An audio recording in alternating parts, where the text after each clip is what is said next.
यहाँ पर इतने सारे प्लांट्स हैं कि अगर इंडिविजुअली हर प्लांट को पानी दिया जाए तो कितना वक्त और पानी ज़ाया होगा। यहाँ पर उनको उतना ही पानी मिलता है जितने की उन्हें ज़रूरत होती है, यानी कि बूंद बूंद करके। ये एक बहुत ही मॉडर्न टेक्नोलॉजी है जिसका नाम है ड्रिप इरिगेशन। देखिए कैसे बूंद बूंद करके पानी गिर रहा है ना, यानी कि छोटी सी बूंद का बड़ा सा कमाल, ड्रिप इरिगेशन। भारत के जल संसाधन का 85% खेती को चला जाता है। 67% खेत बारिश पर निर्भर हैं। फिर भी 40% किसान वर्षा जल पर आश्रित हैं। लेकिन क्या आप ये जानते हैं कि पानी की एक एक बूंद से खेती की जा सकती है? कहते हैं बूंद बूंद से सागर बनता है। पानी के अभाव में इसी बूंद के महत्व को समझा और एक तकनीक के रूप में अपनाया नासिक के किसानों ने। महाराष्ट्र का नासिक इलाका, जहां औसत से कम बारिश होती है, लेकिन यहां बड़े पैमाने पर अंगूर की खेती की जाती है जिसमें अधिक पानी की आवश्यकता होती है। लेकिन यहां किसानों ने कम पानी में खेती करने का एक नायाब तरीका अपनाया, ड्रिप इरिगेशन के जरिए। पानी बहुत कम लगता है ड्रिप के लिए, क्योंकि जब 1 एकड़ में जो फ्लड ने जो पानी हम देते हैं तो उतना ही पानी में 5 एकड़ बगीचा हो जाता है, और वो जो बचा हुआ पानी है तो हम दूसरे फसल को इस्तेमाल करते हैं। ड्रिप इरिगेशन वो तकनीक है जहां पानी की बूंद बूंद को पेड़ की जड़ों तक उनकी आवश्यकता अनुसार पहुंचाया जाता है, न कम न ज्यादा। अंगूर की खेती में ड्रिप इरिगेशन ऐसे काम करता है। पहले तो कुएं से पंप के जरिए पानी फिल्टर से होते हुए छोटे पाइपों में पहुंचता है। इन पाइपों में बने हुए छिद्रों द्वारा पानी रिस कर पेड़ की जड़ों तक पहुंचता है और फिर बचा हुआ पानी रिटर्न पाइप से कुएं में वापस चला जाता है। ड्रिप इरिगेशन के फायदे, इसमें सामान्य सिंचाई की तुलना में 40 से 100% तक पानी की बचत होती है। सिंचाई क्षमता 80 से 90% तक बढ़ जाती है।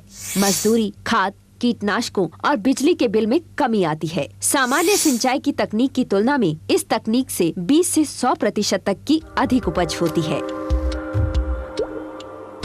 महंगी होने के कारण ये तकनीक छोटे और गरीब किसानों की पहुंच के बाहर थी। ऐसे में इंटरनेशनल डेवलपमेंट इंटरप्राइजेज ने छोटे और गरीब किसानों के लिए सस्ते विकल्प यानी केबी ड्रिप को मुहैया करवाया। जो छोटे किसान हैं उनके लिए कि जो सिंटेक्स के टैंक्स होते हैं ना, उस टाइप के टैंक्स में करीब 1 मीटर 1.5 मीटर हेड देके खड़ा करके वहाँ से ड्रिप सिस्टम चालू कर सकते हैं। केबी जो ड्रिप है आज वेजिटेबल और हॉर्टिकल्चर के लिए मात्र 3 से 4 हज़ार रुपए में आज किसान कर रहा है।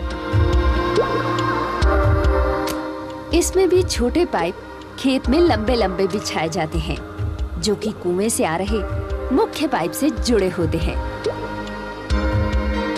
इस तकनीक की सबसे अच्छी बात ये है कि किसान बेहद आसानी से इसका रखरखाव कर सकते हैं। इस तकनीक के कारण किसानों की बारिश पर निर्भरता कम हो गई है और वे एक ही मौसम में एक से ज्यादा फसलें उगा पा रहे हैं और इसीलिए उनके आर्थिक हालात भी सुधर रहे हैं। पहले की ड्रिप इरिगेशन की तकनीक महंगी होने के कारण हम इसका उपयोग नहीं कर पा रहे थे, पर अभी की नई तकनीक सस्ती है। इसमें मजदूरी भी कम लगती है और बहुत ही कम घास उगती है। बस उस घास को ही निकालना पड़ता है, इसलिए बहुत फायदा होता है।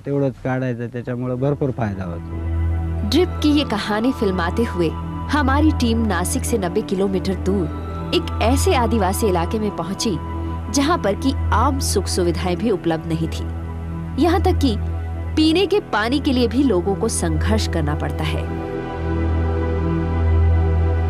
वहां पर ये किसान पैडल पंप के जरिए चेक डैम से पानी निकालकर बकेट ड्रिप सिस्टम का सफल इस्तेमाल कर रहे हैं।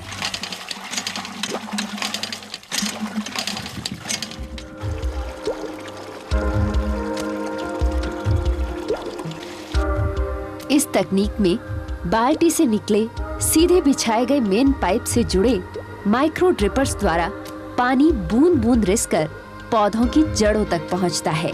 इस तकनीक के इस्तेमाल से अब आदिवासी भी खुशहाली की तरफ बढ़ रहे हैं।